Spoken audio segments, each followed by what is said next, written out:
আসসালামু আলাইকুম কাইফা হালুকুম জামিয়ান আতামান্না লাকুম আনতুম ওয়াফিয়ান বিরহমাতিল। আশা করি আপনারা সবাই ভালো আছেন। আজকে মূলত আমরা আরবি ভাষায় বহুল ব্যবহৃত যে শব্দগুলো আছে সেগুলো শিখব। তো চলুন আর দেরি না করে শুরু করা যাক। ওকে, তো আমাদের প্রথম শব্দটা হচ্ছে ত তাওয়ীল। তাওয়ীল তাওয়ীল তাওয়ীলুন শব্দের অর্থ বাংলা অর্থ হচ্ছে লম্বা। তাওয়ীলুন শব্দের অর্থ হচ্ছে লম্বা। আর এটাকে যদি আমরা মেয়েদের ক্ষেত্রে ইউজ করতে চাই সেক্ষেত্রে একটা গোলতা লাগাতে হবে, সেক্ষেত্রে তউইলাতুন। তউইলাতুন তউইলাতুন অর্থাৎ লম্বা, কিন্তু এটা মেয়েদের ক্ষেত্রে। আমাদের পরের শব্দটা হচ্ছে সগীরুন।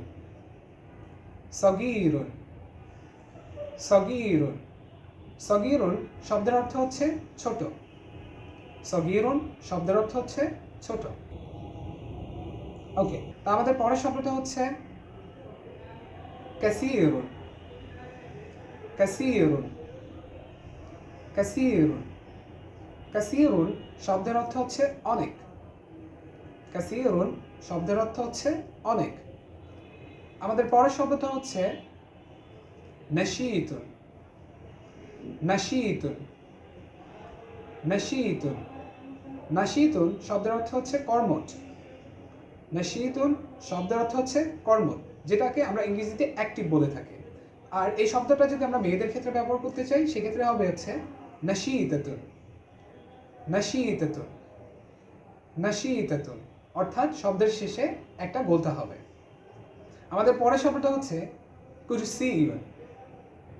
কুরসিয়ুন কুরসিয়ুন কুরসিয়ুন শব্দের অর্থ হচ্ছে চেয়ার।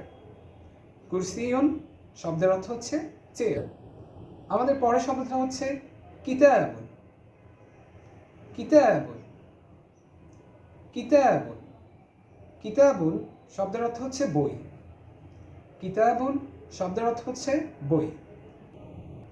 আমাদের পরের শব্দটা হচ্ছে কলিলুন। কলিলুন কলিলুন কলিলুন শব্দের অর্থ হচ্ছে অল্প। কলিলুন শব্দের অর্থ হচ্ছে অল্প। তো আজকে এই পর্যন্তই। ইনশাআল্লাহ পরের ভিডিওতে আমরা আরও কিছু ওয়ার্ড শিখব। ধন্যবাদ সবাইকে ভিডিওটা দেখার জন্য।